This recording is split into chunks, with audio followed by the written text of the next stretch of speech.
Today we will look at a perfect answer for CELPIP speaking, something that'll score a 12 out of 12.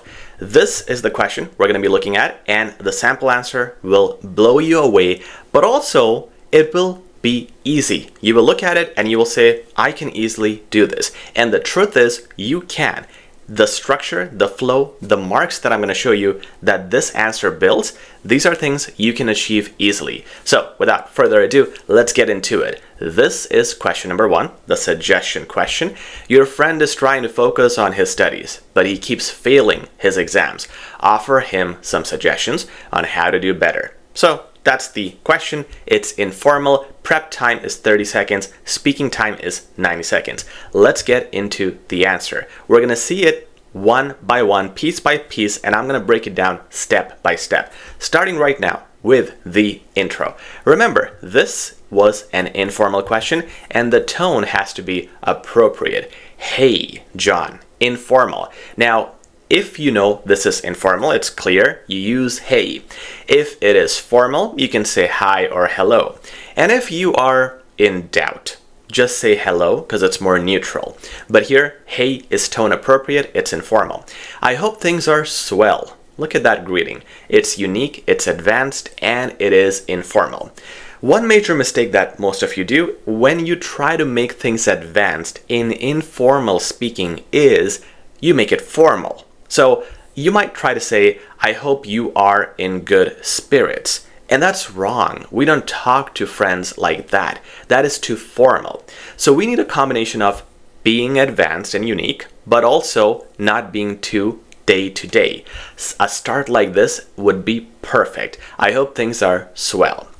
I heard how frustrated you have been feeling. Now, we're getting to the topic. We don't want to make the intro too long, which is another big mistake students make. Get to the point after the greeting. This is the topic. I heard how frustrated you have been feeling with your studies, especially when you are putting in time, but the results are still not showing. Guys, what we're doing here is we're simply using words like I heard or I got to know that, or you can even say things like your mom told me or Harry told me that, and so on. Then you rephrase the question, but adding elements like these, like especially when this is the case, does two things. One is it gives you the version you want to speak. You're not just copy pasting the question, you're inventing something in the question, which is your version, which means you're paraphrasing the question in your own words and not just copy pasting the words. The other thing is, it also makes it a complex sentence because with specially, you add another clause to the sentence, giving you marks for your range. Now, I'm not sure if you have noticed, we are throughout building marks for the flow. So we start with hey, greeting, topic. Then, before you get into your first, second, third points, you want to say, let me share a few practical ideas that could really make a difference. Again, it's the marks for flow. When you go from, hey John, I hope things are well, hey, firstly do this with your thing. That's the worst thing you can do. Slowly you build it before you get to your suggestion, and before you say, firstly, secondly, always say let me, something, something. In this case, let me share a few practical ideas that could really make a difference. Now you're ready for your firstly. But wait a second, we didn't say firstly here. We said mainly. Why? Because it is more advanced, and everybody's going to say firstly. You want to be unique and advanced in your vocabulary. Again, I'm going to show you how nicely this point builds. See the start. I would suggest changing how you study, not how long you study. So until this point, you don't know the process. Right now, I have just given you a suggestion, and this is exactly how the best articulate speakers talk. They first give you a simple sentence with the idea. Then they explain the process. So now, we'll get into the process, which is the why and how. Well, here's how you can do it. Instead of rereading notes or highlighting everything, try active techniques like explaining concepts out loud, teaching them to someone else, or testing yourself regularly. These are the things you can do. So all these examples, the process, the why and how comes later. Also, you can see what we're doing with this is having forcefully some simple sentences and then some complex sentences. Usually the processes are going to be long and detailed and they will be complex. Now here is the result. This forces your brain to actually process information rather than just recognize it. Okay, so you start with the main point, then the process, and then the result. Build your points in this manner always. Now, at this point, you are done. But if you want to do a concluding sentence, you can, just to give it a more concrete finish. And you can say things like therefore, hence, or you might just get into the sentence itself if it's natural. In this case, we said it might feel harder, but that discomfort usually means real learning is happening. Okay, just to give it a more complete idea focused on this scenario. Second point starts with moreover, once again, an advanced connector. You should look closely at how you are managing your time and energy. Again, point stated, process will come later. Before we get into that, look at these words: closely, mainly, regularly, and rarely, and probably there are more. Anything with ly is appreciated because adverbs add to your range of vocabulary marks. Okay, and also the more adjectives you use, the better as well. Now here we go into the process. But before that, again, one more thing I'm going to point out. Look at the change of tone. I would suggest was the way I started my first point. And here I'm saying you should look closely at.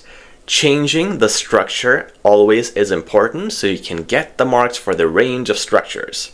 Now we get into the simple process. Well, studying for long hours while tired or distracted rarely works. Short, focused sessions with clear goals are far more effective. So hey, this does not work, this works. Simple explanation. And now, while I'm going towards my conclusion, I am saying while. Why? Because I want my mark for my complex sentence. So if I say while, I'm going to split the sentence in two parts. While I know you barely get any time to sleep. Next part, I'm sure you can put down that PS5 so you can actually get more sleep time. So I'm getting my marks here for my complex sentence. It is also a good flow because it is a conclusion to this point. And thirdly, it is informal. It's realistic. It's like I know this person. Put down your PS5 and you barely get any sleep time. I am a friend. I should be talking like a friend. So showing realism is important. This is my mark for context. Third point, I could say finally, just like I said, moreover, mainly, but I decided to say the last thing I would suggest to you is, again, vary your connectors. Don't be robotic. You don't always have to use a connector, and varying it, changing the approach is always a good idea to get the range marks. Not to hesitate to ask for help. Now I'm going to explain how. Simply, and again, these things like simply, interestingly, obviously, always help with elaboration, and they are rarely used by others, so using those kinds of connectors with your explanations give you an edge. Talk to your instructors, join a study group, or get feedback on where you are going wrong. Easy does it. Expressions like these, wherever they're natural, these idiomatic expressions again help you with your marks. They are even mentioned in the examiner marking criteria. In this case, you could say stuff like easy does it, it's going to be a piece of cake, or you reap what you sow. Those kinds of words or idiomatic expressions, if they can naturally fit, will always give you good marks. It's very common to see. Now, look at this expression too. We mostly use active sentences, like you should do this, or do this, but change it up. You could say it is clear that if you do this, or it is obvious if you do this, you will benefit. You can say those things, but in this case, we want to be informal, so we're going to say it's very common to see small adjustments yield major results, and this right here would do you wonders. Once again, fancy phrasing. Towards the end, the conclusion, we're going to do something, but I got a question for you here. I'm sure you got this, right? Like that could be a good conclusion, but can I say that? The problem is I can't actually, because this is the wrong grammar that we use in day-to-day life, but you cannot use it in the CELPIP English speaking test. So it should have been, I'm sure you have, I'm sure you've, got this. That's the correct way to say it. So again, if you try to be too informal, just remember to make sure not to have the grammar mistakes that we make in day-to-day language. Can't do that in the test. Let me know how these suggestions work out. So now these two sentences are again reflecting that we just gave you some suggestions. Let me know how they work out. I hope these help you. I am sure you got this. Then if they don't, we can always tweak them up a bit. This is you leaning into the future. So we can talk again, or let me know if you have any questions. That's a little formal though, so we try to have more unique wordings and informal wordings here, but this is you going towards the future because you're going towards the end. And the end is finally, talk to you soon, take care. This is a beautiful flow from start to the finish. Every sentence here has a purpose. It either gives you a mark for a flow, it conveys a message like a process or a point, it is either a part of a conclusion or the starting of a point, or it is adding a complex sentence. Every sentence has value, and this is how your speaking has to be. If you want, pause this video right now and read this again for yourself and try to replicate this in your speaking answers to help yourself get a 12 out of 12. If you liked this video, please like, share, and subscribe. And if you are struggling in CELPIP, check out our CELPIP 15-hour course in the description right now at a good discounted price. End of the year deal. Check it out. Link is in the description, and I'll talk to you soon.